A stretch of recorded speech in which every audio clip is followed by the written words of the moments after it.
আগামীকালে ফলতায় পুনর্নির্বাচন রয়েছে, কিন্তু ফলতায় ভোটে নেই জাহাঙ্গীর। তাহলে রক্ষা কবচের কি প্রয়োজন?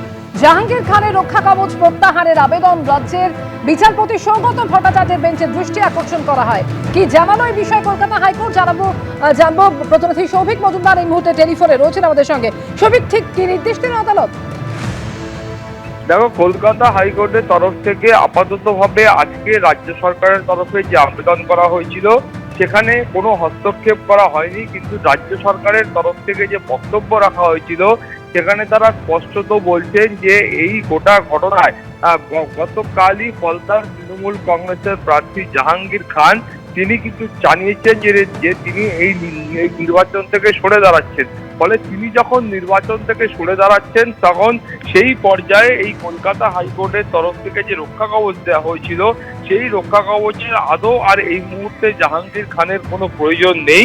সেই কারণে তার রক্ষা কবচ কলকাতা হাইকোর্ট প্রত্যাহার করুক এই মর্মে তারা আবেদন জানিয়েছিলেন। কিন্তু কলকাতা হাইকোর্টের তরফ থেকে জানানো হয়েছে যে 26 তারিখ পর্যন্ত এই রক্ষা কবচের মেয়াদ রয়েছে এবং 26 তারিখ এই মামলার পরবর্তী শুনানি হবে। ফলে কলকাতা হাইকোর্ট এই মুহূর্তে তার গতকালের যে নির্দেশ ছিল সেই নির্দেশের ওপর কোনো রকম ভাবে তার মডিফিকেশন করছেন না। কিন্তু তার পাশাপাশি তোমার মনে থাকবে যে গতকালই জাহাঙ্গীর খানকে কিন্তু এই রক্ষা কবচ দেওয়া হয়েছিল, ফলে যার ভিত্তিতে সরকারের তরফ থেকে আজকে কলকাতা হাইকোর্টে এই আবেদন। অমৃতা, ধন্যবাদ সৌভিক।